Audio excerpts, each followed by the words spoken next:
안녕하세요. 자, 오늘은 이제 경계부터 할 차례죠. 교재 334페이지에 보면 경계가 나옵니다. 자, 우리 지난주에 이제 했던 내용 중에 지적에서 이제 가장 중요한 것이 바로 무엇이다? 요 등록사항이에요. 그러니까 항상 공부하실 때는 이 등록사항을 위주로 해서 모든 내용들을 등록사항하고 껴맞추면서 공부하는 연습을 하시면 여러분들이 실전에서도 굉장히 도움이 되지 않을까. 자, 등록사항에는 크게 몇 개가 있냐면 세 개가 있었습니다. 그죠? 세 개가 있었는데 그 첫 번째 무엇이 있다? 첫 번째 토지의 표시에 관한 사항이 있고, 그 두 번째로는 소유자에 관한 사항이 있고, 세 번째로는 무엇이냐면 기타적인 내용이 있습니다. 이렇게 있고요. 이때 기타적인 내용이라고 하는 것은 어떤 것을 의미하는 거냐면 여러분들 학개론에서 이제 공부하는 개별 공시 지가가 있고, 그 다음에 토지의 등급이라는 것이 있고, 그 다음에 기준 수확량 등급을 이걸 무엇이라고 하냐면 기타적인 내용으로 이제 분류를 했는데, 이 부분은 이렇게 개별 공시지가라든지 토지의 등급이라든지 기준 수확량 등급은 얘가 뭐냐라고 묻지는 않아요. 즉 결과적으로 어떤 식으로만 출제되느냐, 이 부분은 이제 다음 시간에 우리 해야 되는 지적 공부의 등록사항인데, 지적 공부에 등록이 되느냐 등록이 되지 않느냐를 구분하는 것 정도만 시험에 나와요. 그러면 우리 지적 공부 중에 여러 개의 이제 공부가 있는데, 지적 공부 중에 가장 주가 되고 기본이 되면서 가장 중요시 되는 지적 공부가 바로 토지대장하고 임야대장이에요. 그렇기 때문에 이러한 개별 공시지가라든지 토지의 등급이라든지 기준 수확량 등급은 여기에만 들어가요. 토지대장하고 어디에? 토지대장하고 임야대장에, 토지대장하고 임야대장에 등록이 되더라 이겁니다. 그 다음에 이 소유자에 관한 사항은 무엇이었냐면은 소유자에 관한 사항은 소유자의 성명이라든지 주소라든지 주민등록번호, 그 다음에 플러스 소유자가 얼마든지 뭐가 바뀔 수 있잖아. 그죠? 바뀔 수 있으니까 소유자의 그 변동 원인이라든지 또 하나 변동 일자 이것이 소유자에 관한 사항이다 이겁니다. 소유자는 지적 공부 중에 어디에만 등록이 되냐면 소대장, 이렇게 기억하시면 돼요. 소대장, 지적 공부에 어디에 등록된다? 대장에만. 그럼 소유자는 어디에? 대장에만. 그럼 대장은 어떤 것을 의미할까요? 우리 지난주에 했었잖아. 대장은 토지대장, 임야대장, 공유전명부, 대지권등록부를 의미하는 거죠. 자, 지적에서 가장 중요한 것은 무엇이다? 요 토지의 토지의 표시예요. 그럼 토지의 표시에는 전체 몇 가지가 있었느냐? 총 몇 가지가 있었냐면은 6개의 토지 표시가 존재를 했었죠. 토지 표시 한번 써보면 소재, 그 다음 지번, 지목, 면적, 경계 또는 좌표, 이렇게 6개를 우리는 무엇이라 한다? 6개를 토지의 표시다라고 얘기를 했어요. 통상적으로 여기서 이 부분에서 지난주에도 말씀드렸는데, 이 지번, 지목, 면적, 경계 이쪽에서 최소한도로 몇 문항 이상? 12문항 중에 4문제 이상의 출제가 되고 있어요.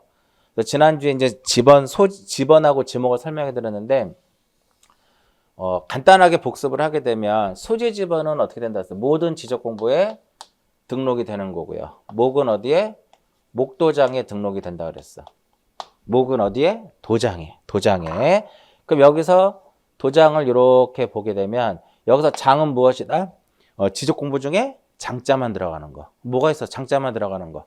장자 들어가는 거 토지대장. 토지대장하고 무엇? 임야대장. 이렇게 들어가는 거죠. 그 다음에 도는 무엇이다? 도면. 도면. 그 도면은 뭘까요? 지적도하고 임야도가 되겠죠. 도면은 지적도와 그 다음에 무엇을 의미하는 것이다? 임야도를 의미하는 것이다. 이때 지목을 도면에다 등록할 때 대장에다가 토지대장하고 임야대장에 지목을 등록할 때는 코드 번호와 함께 무엇을 쓴다?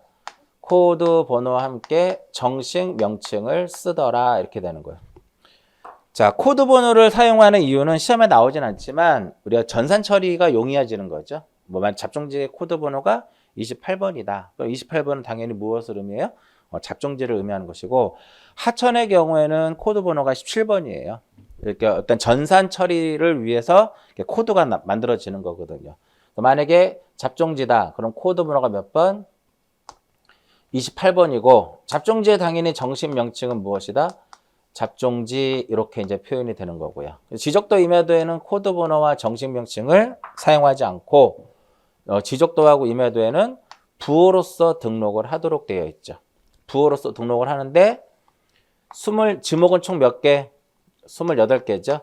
28개. 28개 중에 24개는 무엇으로? 두문자로. 그죠? 두문자. 나머지 4개에 대해서는 두문자와 충돌이 되기 때문에 두문자를 사용하지 못하고 무엇을 쓴다? 차문자를 쓴다. 그럼 여기서 이 차자 쫓아가시라고 그랬잖아요. 기억나세요?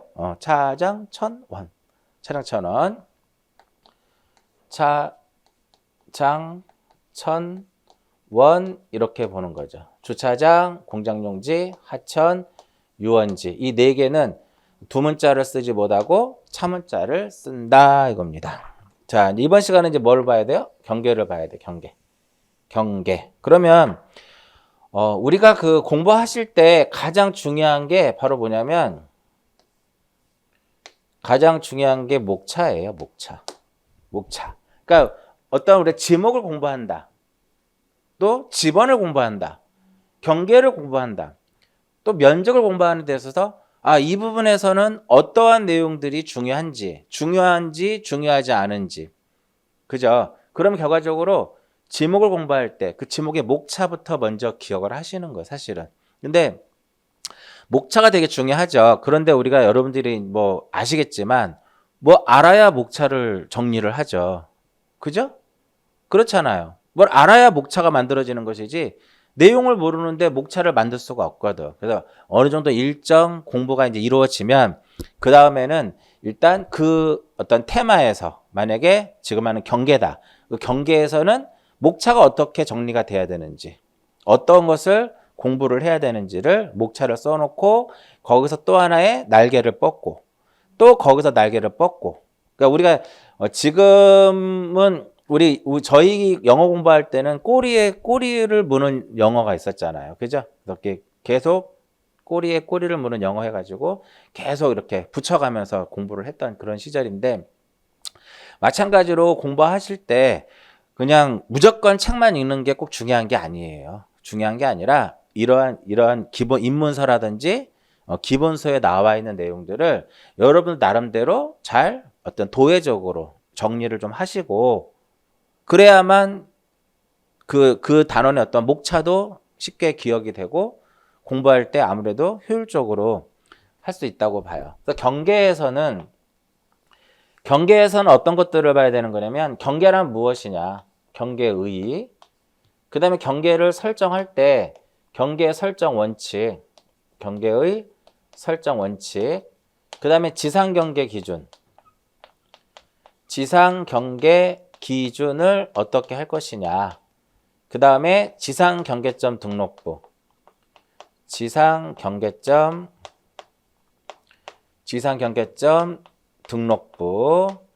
그 다음에 마지막으로 기타적인 내용을 이렇게 쭉 보셔야 돼요. 보셔야 되는데, 입문서에서는 당연히 이제 입문서기 때문에 이러한 모든 내용을 포함하지 않는데, 경계에서 가장 많이 나오는 것은 이 부분입니다. 지상경계 설정 기준, 지상경계점 등록부, 그 다음에 기타적인 내용, 이쪽이에요. 요 두 개에 대해서는 이제 기본 과정에서 정리를 하도록 하고요. 이제 경계의부터 한번 보게 되면 첫 시간에 제가 용어 설명 한 2시간 정도에 걸쳐 가지고 용어를 설명해 드렸어요. 아마 잘 들으셨을 건데 용어 자체가 상당히 중요합니다. 그 용어를 알아야만 우리가 그 관련된 법에 대해서 접근하기가 좀 쉬워진다라는 거죠. 자, 경계라고 하는 것은 경계점, 이 경계점 간을 어떻게 직선으로 연결을 해가지고 이것을 어디에다가 지적 공부에 등록한 그 선을 무엇이라 한다?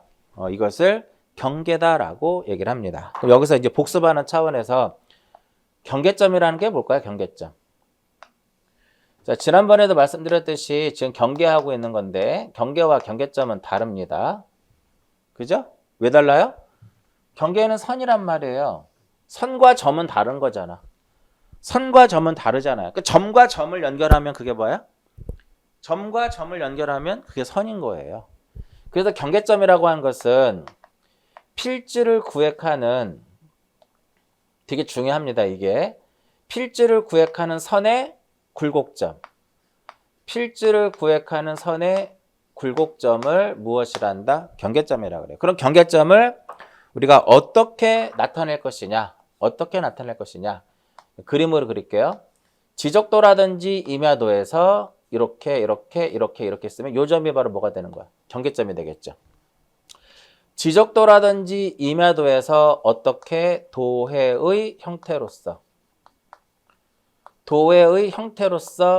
나타내거나 경계점 좌표 등록부상에서 좌표의 형태로서 나타내는 것을 우리는 무엇이라 한다?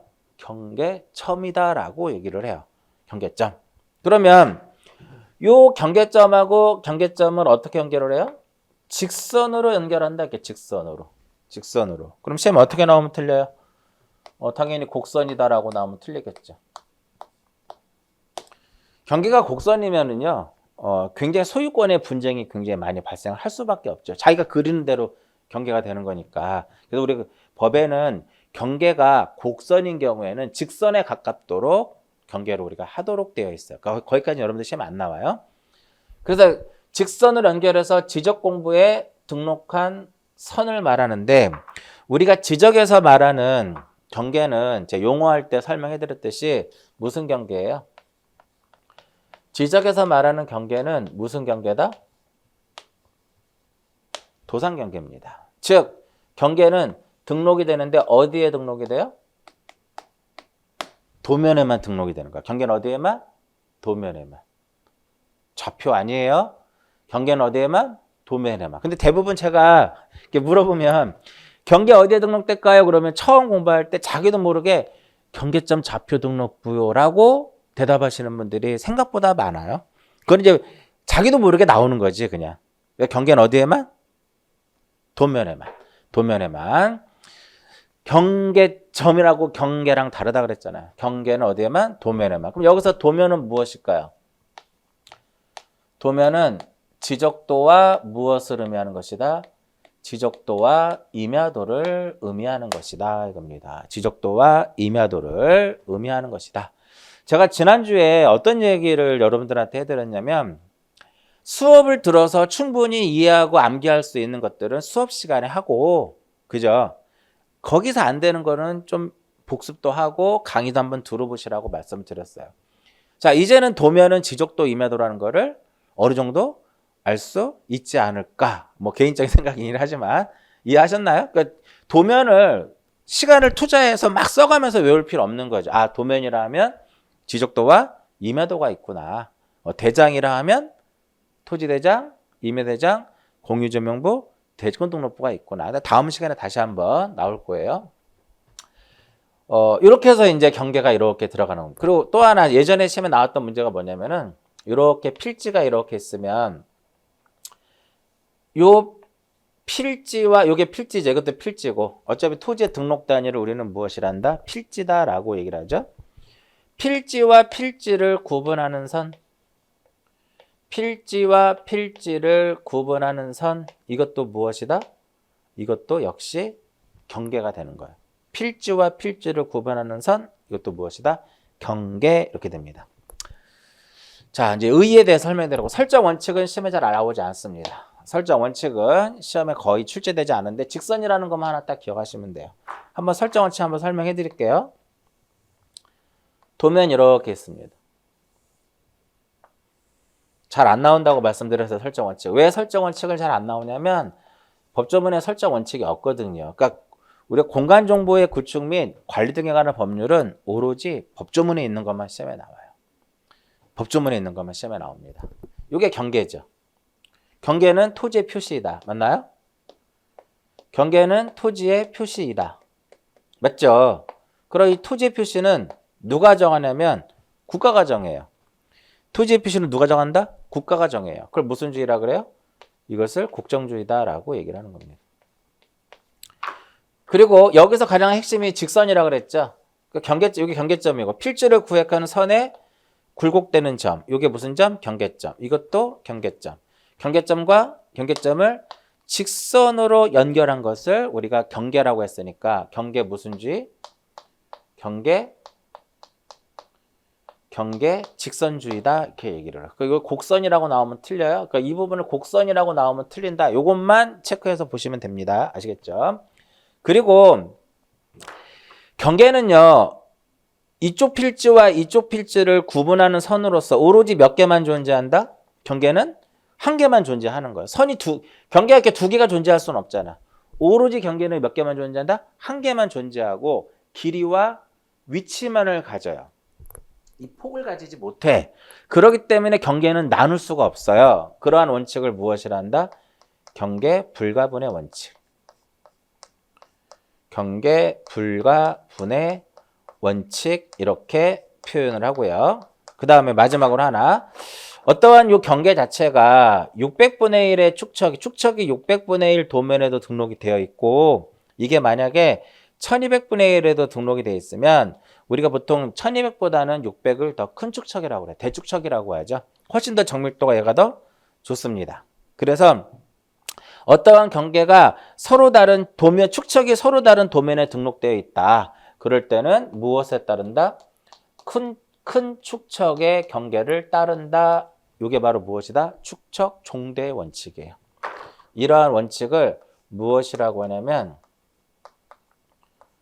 축척 종대의 원칙이다. 이렇게 얘기를 하죠. 이런 것들이 이제 경계를 설정하는 일반 원칙인데 제가 이거 시작하기 전에 뭐라고 말씀드렸어요? 시험 안 나온다고 말씀드렸죠?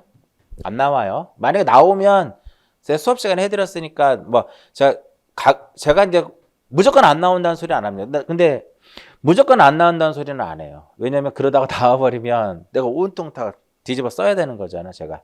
그래서 이제 그런 소리는 잘 안 하는데 우리가 공간정보의 구축 및 관리 등에 관한 법률은 조문에서 거의 99.9%가 출제되기 때문에요. 조문에 표현되지 않는 이런 것들은 나올 확률은 상당히 적다. 뭐 15회를 기준으로 한번 해볼까요? 15회를 기준으로 해서 15회부터 32회까지 단 한 번도 언급된 적이 없습니다. 얘는 직선을 알아둬야 돼요. 정의에 있으니까. 이것만 하나 기억하시면 돼요. 자, 그 다음에 지상경계 기준.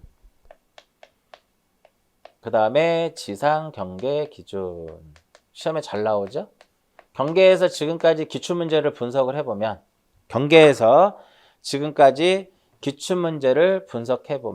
가장 시험에 많이 나온 부분이 바로 이 부분입니다. 5가지가 있습니다. 한번 그려볼게요. 제가 이렇게 있으면 여기 바다예요. 보통 물을 이렇게 제도를 하거든요. 해면에 접했다. 이렇게 해면에 접하게 되면 여러분들 뭐 다 아시겠지만 동해에서는 그렇게 크게 느낄 수는 없지만 서해 바다를 가게 되면 그 어떤 달의 인력에 의해서 해수면이 계속 이렇게 오르락내리락 하는 걸 볼 수 있습니다. 그죠? 그랬을 때 해수면이 가장 높게 올라왔을 때 그걸 우리가 최대 만조이다라고 얘기를 해요.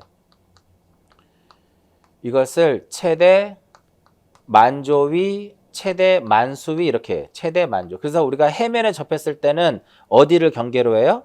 물이 가장 높게 올라왔을 때. 즉 최대 만조의 선이다 이겁니다. 제가 예전에 한번 저기 대부도 쪽에 이제 그 수산시장, 뭐 어시장을 갔었는데 물이 이만큼 빠졌어요. 이만큼 물이 이제 빠진 상태야. 그다음에 선착장이다 보니까 이쪽 부분들이 전부 다 콘크리트로 포장이 되어 있죠. 콘크리트로 포장이 되어 있는데 여러분들도 뭐 저는 개인적으로 이렇게 불법 주차는 잘 하지 않습니다. 뭐 왜냐면 견인을 하는 것보다는 차라리 주차비를 내는 게 낫다라고 저는 생각을 하거든요. 그래서 일반적으로 아무데나 주차하지 않고 꼭 돈을 내더라도 주차장에다 이제 주차를 해요. 근데 이 어시장 주변에 주차장이 있는데 주차장이 만차가 된 거야. 그러니까 어떤 분인지 모르는데 차를 어디다 댔어? 여기다 차를 주차를 해놓고 물이 빠져 있는 상태니까 여기다가 차를 이제 세워놓고 어디를 간 거죠. 근데 해수면이 점점 어떻게? 점점 상승하니까 상승을 하는데도 불구하고 차주가 안 오는 거예요. 저는 이제 이 장면을 처음 봤는데 차가 여러분들 아시겠지만 바로 물속에 푹 빠지지 않아요. 물속으로 딱 가라앉지 않고 일정 그 시간 동안에 물 위를 둥둥 떠다닙니다. 차 자체가. 그러면서 이제 전자장치가 있으니까 전자장치가 이제 막 울리는 거지. 막 삐비비비비비 하는. 그래도 사람이 나타나지 않아요. 그러니까 거의 차가 이제 들어가려고 하니까 그래도 이제 이거를 차를 가라앉지 않기 위해서 사람들이 이제 끈을 연결해 가지고 묶어 놓은 적이 있었거든요. 아마 이 차는 이게 SUV였었는데 폐차를 하지 않았을까. 서해를 갔을 때는 주차하실 때 조심하셔야 돼요. 이런 부분에서. 그래서 해면에 접하면 무엇이다? 최대 만조이다. 그래서 이거 수업할 때마다 이게 생각이 나요. 과연 저 차를 폐차를 했을까? 아니면은 물에서 건져가지고 세차를 깨끗이 하게 하고 다시 이거를 사용했을까? 제가 봐서는 거의 사용 못할 거예요. 거의 다 잠겨버렸으니까. 우리나라 사람 구경하는 거 좋아하잖아. 다 와서 구경하고. 저도 마침 구경하고. 저 어째 이러면. 최대 만조위. 그 다음에 우리가 이제 도로를 설치할 때요. 도로를 설치할 때는 어떤 산으로 많이 가죠. 그러면 이제 도로를 우리가 개설하려면은 산을 깎거나 쌓아야 된단 말이죠. 흙을 쌓거나 깎아야 된단 말이에요. 그 흙을 깎는 거를 무엇이라고 하냐면 절토다라고 얘기를 하고요. 여기는 흙을 쌓아야 되겠죠. 흙을 쌓는 것을 무엇이라 한다? 흙을 쌓는 것을 성토다라고 얘기를 합니다. 그러면 우리가 여러분들이 생각을 해봐요. 도로는 이것만 도로가 아니에요. 여기서부터 여기까지를 무엇으로 보는 거야? 도로로 보는 거예요. 여기서부터 여기까지를 무엇으로 본다? 도로로 봅니다. 그렇기 때문에 이렇게 절토부일 경우에는 이 부분이 경계가 되는 거야. 이 부분은 무엇이라고 봐야 돼요? 여기는 상단이다 이렇게 보면. 절토부는 어디가 돼요? 상단. 그 다음에 이렇게 두 필지가 있는데 높낮이의 차이가 없어. 얘와 높낮이의 차이가 없어. 높낮이의 차이가 없으면 구조물의 중앙 부분이 지상경계 기준이 되고요. 만약에 이와 같이 이렇게 높낮이의 차이가 있다면 요 필지와 요 필지의 높낮이의 차이가 있다면 이 부분이 경계가 되는 거예요. 그러니까 이거를 표시하게 되면 이것은 무엇이 된다? 하단 이렇게 되는 겁니다. 이해하셨어요? 자, 절토부는 어디? 상단. 높낮이의 차이가 없으면 구조물의 중앙. 차이가 있을 경우에는 하단이다 이겁니다. 자, 그 다음 마지막 여기다 제방을 쌓았습니다. 여기다가 제방을 쌓았어요. 그 제방을 쌓아가지고 제방이 이제 토지에 이렇게 편입이 됩니다. 그랬을 때는 이쪽 부분을 우리가 지상경계 기준이라고 그래요. 이쪽을 말로 설명하면 바깥쪽 어깨 부분이다 이렇게 표현하는 겁니다. 그래서 책에 5가지가 써 있죠. 교재. 자, 제가 처음에 말씀드렸듯이 무조건 책만 읽는 게 중요한 게 아니라고 말씀을 드렸어요. 밑줄 긋는 게 중요한 게 아니고 밑줄은 여러분들이 지금 제가 칠판에 쓰는 것들은 다 중요하다고 말씀을 드렸잖아. 그죠? 여러분들이 학원에 오시는 이유가 밑줄 그으러 학원 오는 거 아니잖아요. 동영상을 듣는 이유가 밑줄을 그으려고 동영상 듣는 게 아니잖아. 그러니까 어느 정도 공인중개사에 합격을 할 정도의 어떤 실력을 갖추려면 강의를 듣고 어디가 어차피 우리 교수님들이 중요한 부분 다 체크해드리잖아요. 그거 스스로 느껴야 된다 이거예요. 그래서 이렇게 그림을 한번 또 그려보시라는 거예요. 지적 같은 경우는 이게 이제 절차법이기도 하지만 이렇게 그림으로서 표현되는 부분이 상당히 많거든요. 그래서 이렇게 그림을 통해서 여러분들이 정리하시면 절대 까먹지 않습니다. 절대 까먹지 않아요. 말 하나 더 추가를 하게 되면 절토부일 때는 이제 상단이고 높낮이의 차이가 없을 때는 구조물의 중앙이고 있을 때는 하단인데 만약에 소유자가 만약에 이 경우에는 소유자가 다른 경우에는 어떻게 할 것이냐. 소유자가 다른 경우에는 상단, 중앙, 하단이 아니고 소유자가 다른 경우는 소유권의 범위에 따릅니다. 소유권의 범위에 따른다. 이렇게 보셔야 돼요. 아시겠죠? 요거 체크해서 보시면 됩니다. 자, 여기까지가 경계고요. 자, 아까 말씀드렸듯이 요 부분 지상 경계점 등록부하고 기타적인 내용은 뭐 입문서에 지금 나와 있지 않지만 나중에 기본서 쪽에는 확실하게 나와 있을 거예요. 그때 자세하게 설명해 드리는데 지상 경계점 등록부가 무엇인지 하고 그리고 누가 이것을 작성하는 거하고 그 다음에 지상 경계점 등록부에는 어떠한 내용들이 등록이 되는지 요거를 보시는데 거의 시험에 출제되는 것은 요 등록사항만 출제가 되고 있어요.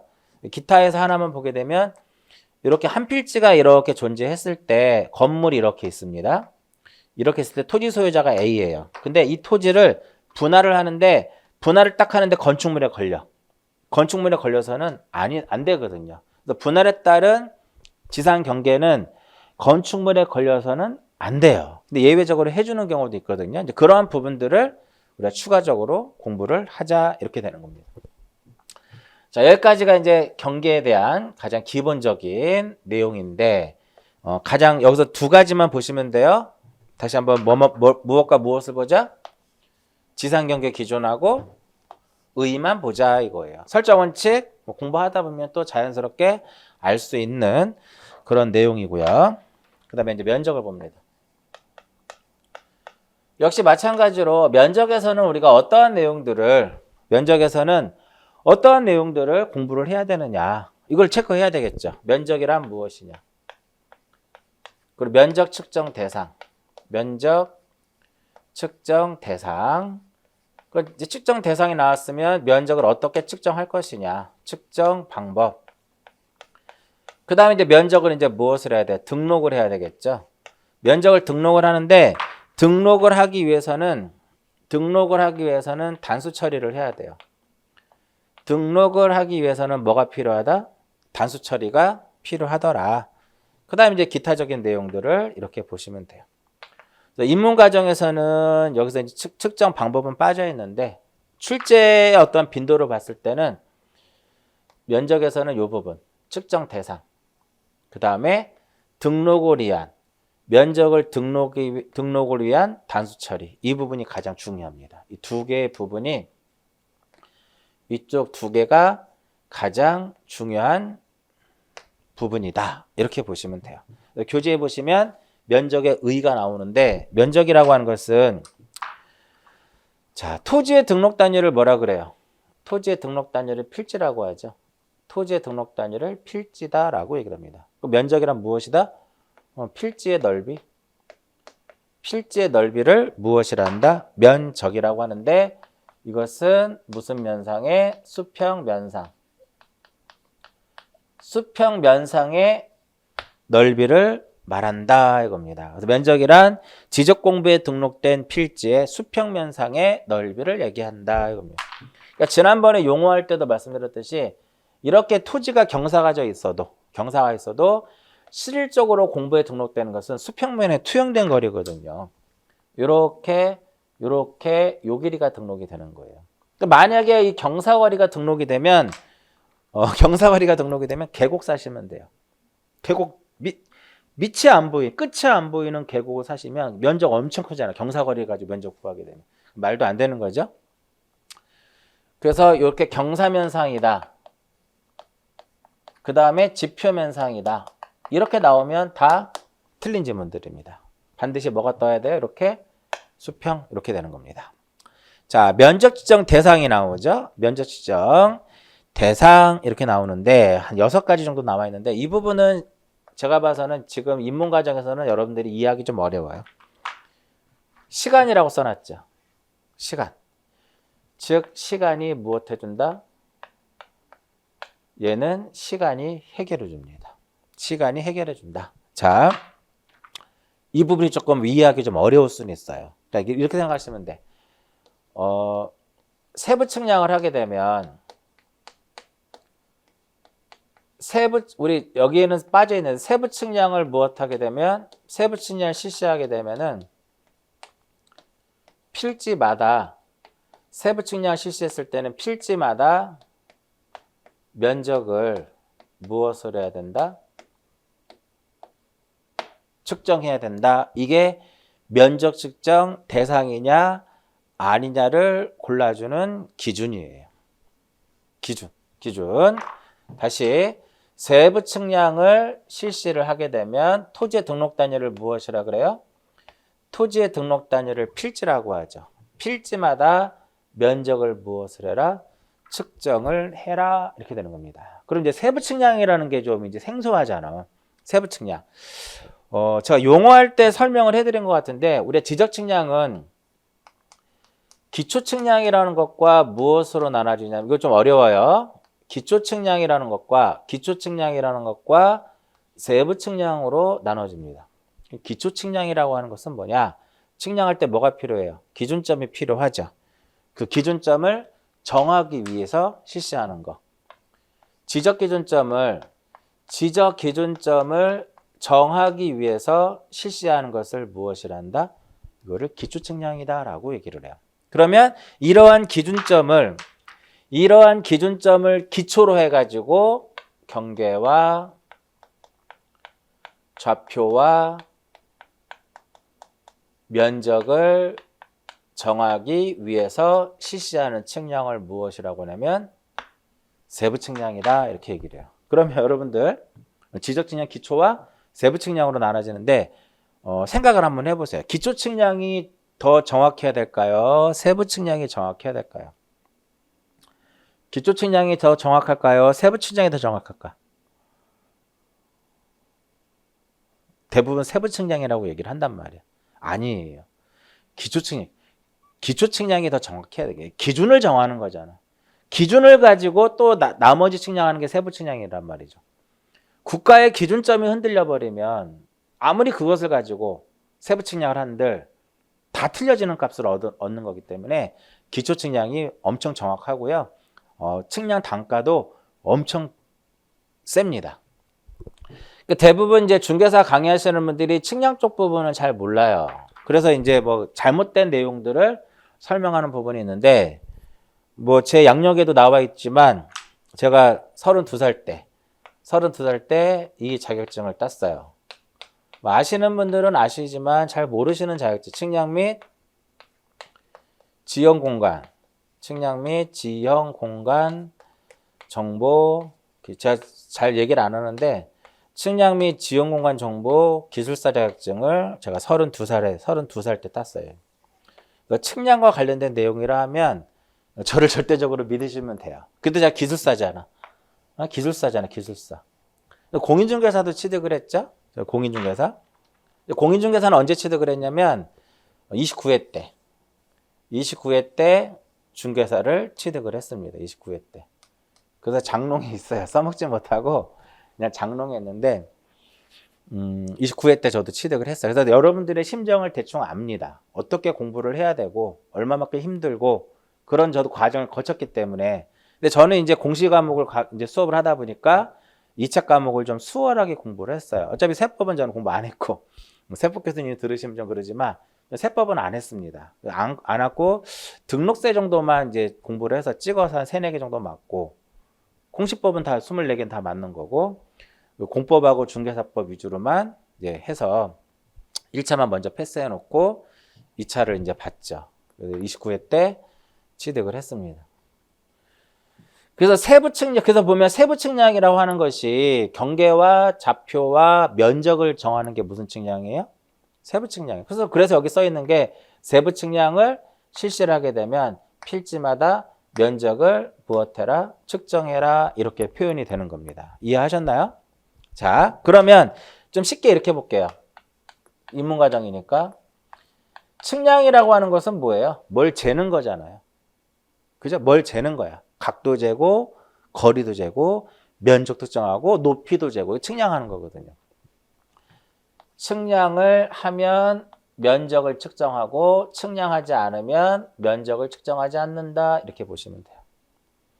그러면 면적 측정 대상이 아닌 것은 하게 되면 측량을 하지 않는 것 쓰시면 되는 거죠. 대표적인 게 뭘까요? 합병.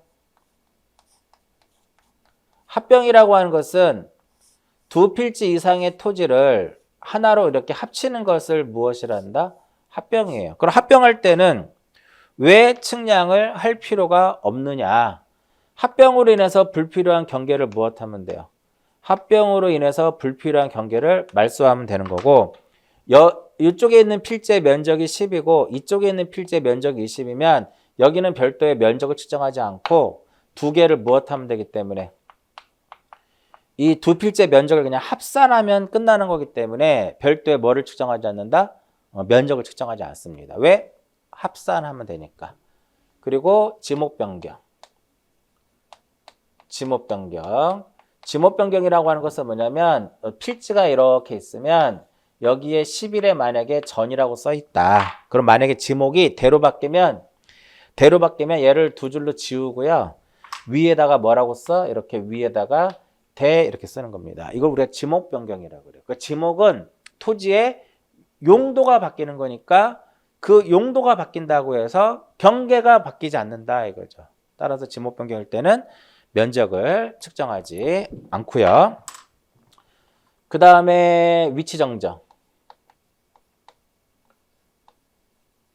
자, 위치 정정이 어떤 개념이냐면은 이렇게 생각하시면 편해요. 도면 이렇게 했는데 좀 이해가 조금 어려울 수는 있는데 도면 이렇게 있어요.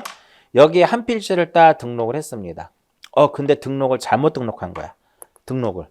그러면 등록을 이쪽에다 이렇게 위치를 이렇게 바로 잡아서 등록을 이렇게 합니다. 그리고 얘를 지워요. 얘를 지워. 경계를. 요게 바로 무엇이다? 위치 정정이에요. 그러니까 위치 정정은 필지의 어떠한 크기에는 변함이 없는데 공보상의 즉 도면상의 위치만 바로 잡는 거. 이걸 무엇이라 한다? 위치 정정. 그래서 제가 이거 설명할 때 어떤 얘기를 하냐면 세탁기. 자, 앞베란다에 세탁기를 놓으면 안 되죠. 보통 세탁실에다 놔야 되지. 베란다 쪽에다 우리가 보통 놓게 되면 넘치면 좀 안 좋기 때문에 요즘에는 이제 세탁실에다가 세탁기를 놓아야 되지. 뭐 베란다 쪽에다 못 넣게 이제 많이 안내 방송도 하고 그러는데 세탁기를 앞베란다에다 놨다가 이거를 뒷베란다 세탁실로 옮긴다. 세탁기를 옮긴다고 생각하시면 돼요. 세탁기를 앞베란다에서 세탁실로 옮긴다고 해서 세탁기의 크기가 늘어나거나 줄어들지는 않잖아요. 위치만 옮기는 거야 이런 식으로. 위치를 정정할 때는 결국은 측량을 하지 않아요. 그러니까 얘네들은 모두 이 세 개만 봤을 때 얘네들은 뭐를 하지 않는다? 측량을 하지 않습니다. 그렇기 때문에 면적 지정 대상도 아니다 이거예요. 됐죠? 자, 그럼 요거 측정 대상에 대한 세부적인 건 나중에 설명해 드리고요. 일단 요것만 기억하시면 돼. 근데 자, 다시 세부 측량을 실시했을 때는 필지마다 무엇을 측정해라? 면적 측정하는데 예외적으로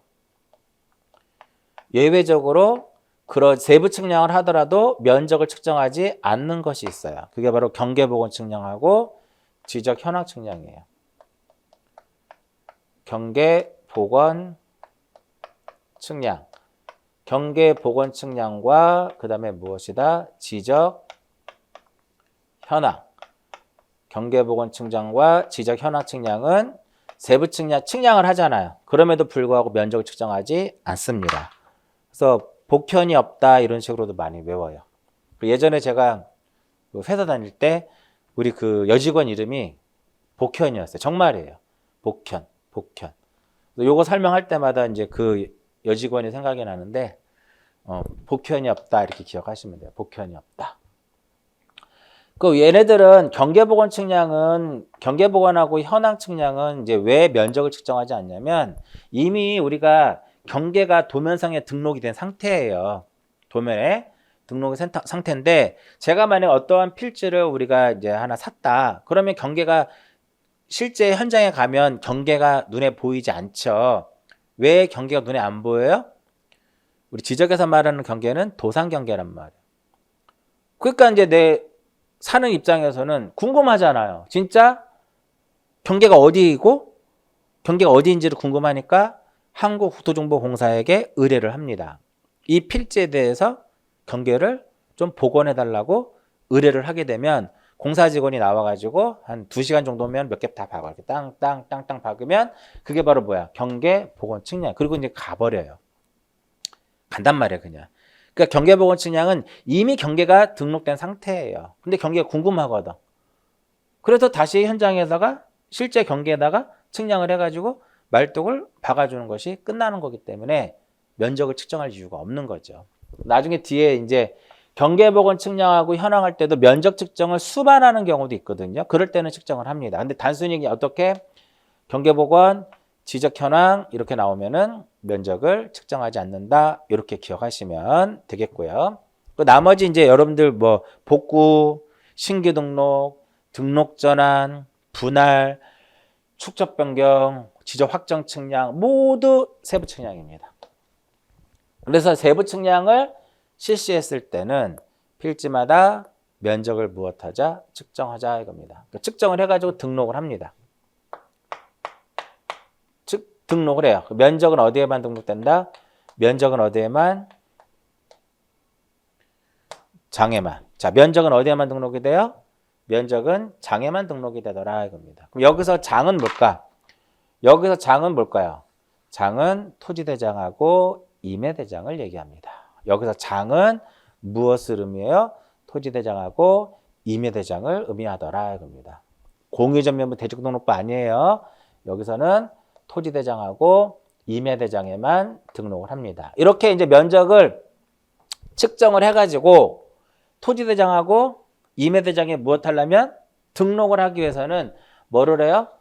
끝수 처리를 합니다. 단수 처리를 해야 된다. 단수 처리를 해야 되는데 요거 하나 설명. 면적의 등록 단위는 무엇이다? 제곱미터죠.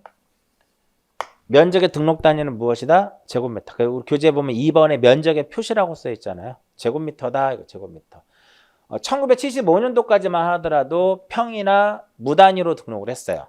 평이나 무단위로 등록을 했는데 그 토지대장에는 평 단위고 임야대는 무단위였어요. 그것까지 모르셔야 되는데 75년도부터는 척관법에서 미터법으로 바뀌어요. 75년도에는 척관법에서 미터법으로, 즉 평에서 제곱미터로 바뀌는 거죠. 그래서 과거에는 평으로 등록이 되어 있다가 이것을 1975년도에 지적법이 개정이 되면서 제곱미터로 바뀌죠. 그러면서 평을 제곱미터로 바꾸려면 121분의 400을 곱하게 되면 평이 뭐로 된다? 제곱미터로 된다 이겁니다. 여러분들이 흔히 알고 있는 3.3058이에요. 3.3058 이해하셨나요? 저게 121분의 400이 3.3058이란 말을 계산해 보시면, 그러면 반대로 제곱미터를 평으로 바꿀 수 있잖아요. 그럼 거꾸로 하면 되겠죠. 400분의 121이 되겠죠.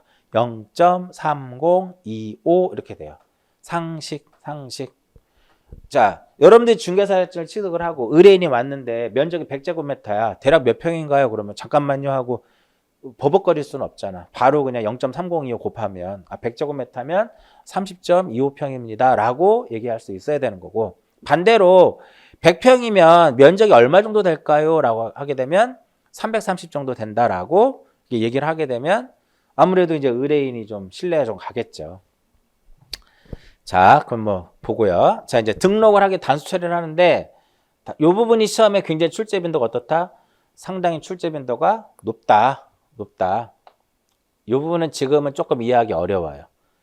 자, 축척이 우리가 지적도 축척이 600분의 1이 있는 것이 있고 경계점이 좌표로 등록된 지역이 있어요. 그리고 이쪽이 이제 원칙입니다. 여러분들 교재 보시면은 원칙에 보시면은 뭐 지적도 임야도 이렇게 이제 책에 있는 대로 한번 설명해 드릴까요? 일단 이렇게 놓고 한번 볼게요. 이렇게 해서 이쪽은 등록 자릿수가 600 축척이 600분의 1하고 경계점 좌표 등록부 비치적은 제곱미터 이하 한 자리로 등록을 해요. 제곱미터 이하 무엇으로? 한 자리로 등록을 한다. 근데 일반적으로는 제곱미터로만 등록을 해요. 즉 여기는 제곱미터 이하 한 자리로 등록을 하기 때문에 이런 식으로 등록이 되는 거예요. 0.1이나 뭐 0.2, 0.3 이런 식으로 등록이 되고요. 여기서는 제곱미터니까 1, 2, 3 이런 식으로 면적이 등록이 돼요. 그랬을 때 여기서는 뭐를 쳐다본다? 0.1을 쳐다봅니다. 여기서는 뭐를 쳐다봐요? 1을 쳐다봅니다. 0.1과 요 1이 바로 무엇을 의미하는 거냐면 최소 등록 무엇을 의미한다? 최소 등록 면적을 얘기하는 겁니다. 그러니까 무슨 의미냐? 자, 600분의 1인 지역에서 자, 도면 이렇게 있어요. 도면 이렇게 했는데 여기에 이제 필지들이 이렇게 그려져 있겠죠. 필지들의 다양한 형태로서 이렇게 필지들이 그려져 있는데 여기에 면적을 측정을 했더니 이게 축척이 몇 분의 1이야? 600분의 1이에요. 여기에 면적을 측정했더니 0.04가 나왔어요. 0.04가 나오게 되면 0.1보다 작은 값이 나온 거죠. 그죠? 그랬을 땐 얼마로 해라? 0.1로 결정을 하는 겁니다. 이해하셨어요? 이 부분? 즉 600분의 1하고 경계점 좌표 등록 비치적에서 면적을 측정을 했더니 0.1보다 작은 값이 나왔어. 그거 어떻게? 0.1로. 그 다음에 반대로 이번엔 여기가 축척이 1200분의 1이에요. 1200분의 1의 요 필지의 면적을 측정했더니 0.5가 나왔어요. 그 1200분의 1은 이쪽에 해당되는 거거든.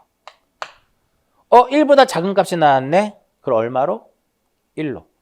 이해하셨죠? 이렇게 되는 겁니다.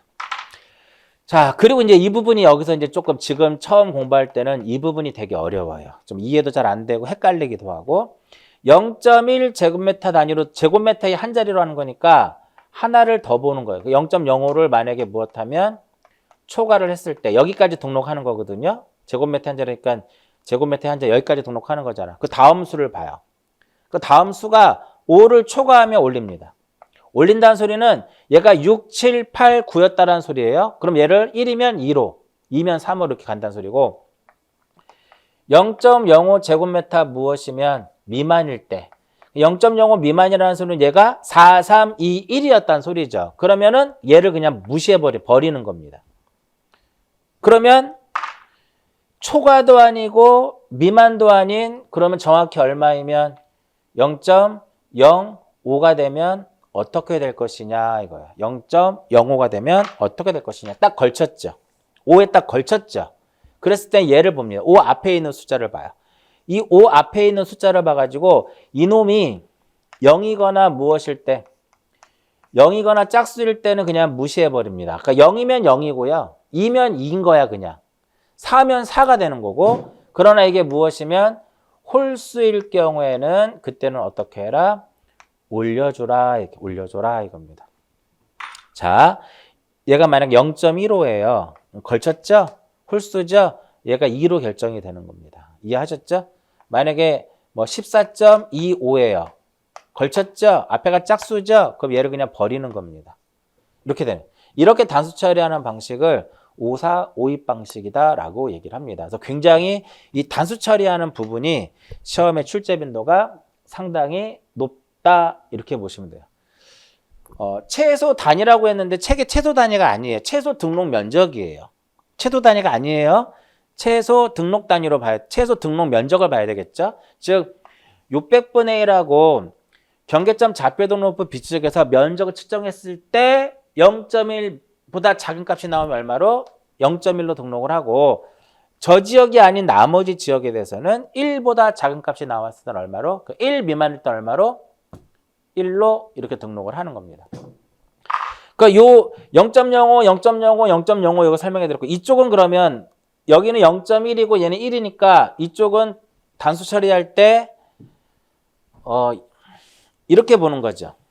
0.5 여기까지 등록하는 거죠. 그리고 0.05, 0.5를 무엇하면 초과했을 때는 어떻게 하고 올리고 0.5 제곱미터 미만일 때는 어떻게 하고 버리고 0.5인 경우에는 요게 0 또는 짝수일 때는 버리고 요 놈이 0 홀수일 때는 어떻게 한다?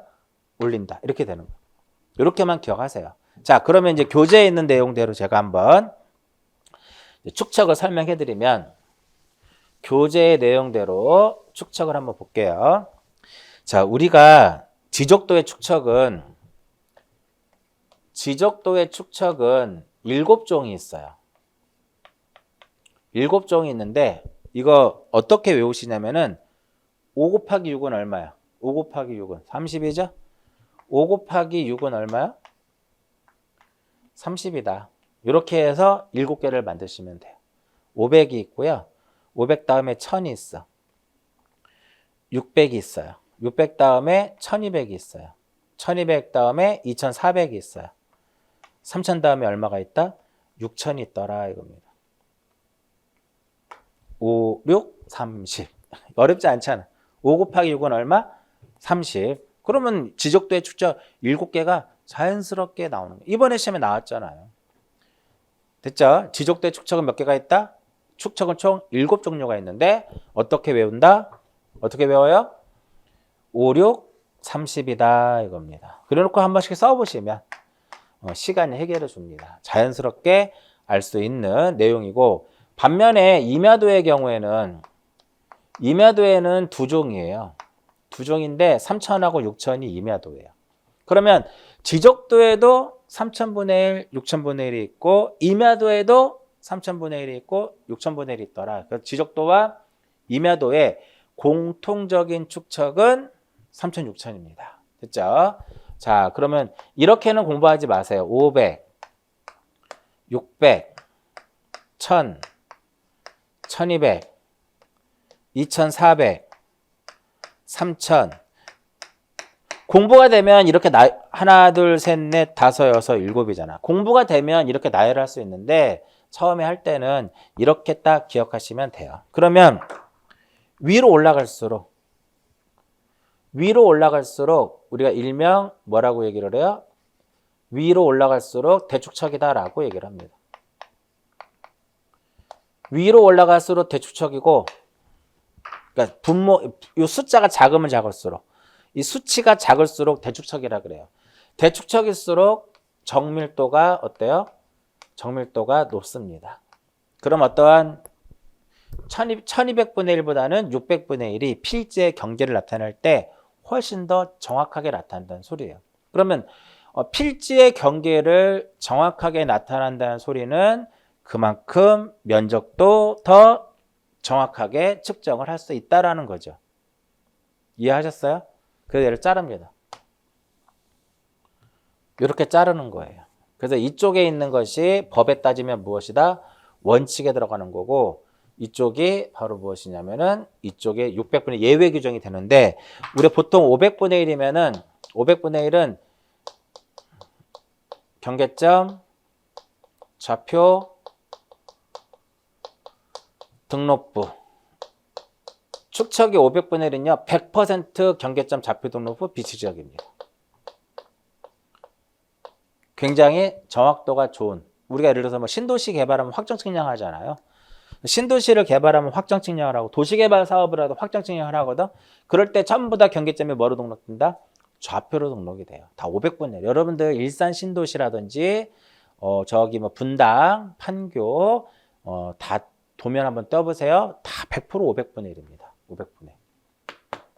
자, 여기까지가 면적이에요. 그래서 지금 면적에서 뭐 몇 가지는 설명을 안 해드렸는데 뭐 책에 지금 입문 과정이다 보니까 지금 이렇게 설명해 드렸는데 다 힘들면 그냥 면적이 무엇이고 면적은 측량하면 면적을 측정하구나.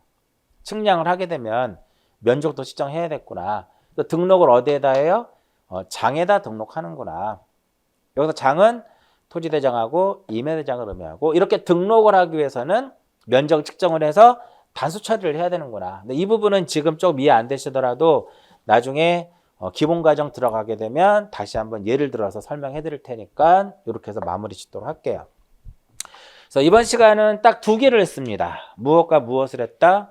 경계와 면적에 대한 내용을 설명을 해드렸고요. 다음 시간에는 제 3장 지적 공부에 대한 내용을 정리하는데 올해 시험에서 공부 문제가 한 4문제 나왔죠. 32회 때. 의외로 좀 많이 나왔던 것 같아요. 잠깐 쉬었다가 3장 보도록 하겠습니다.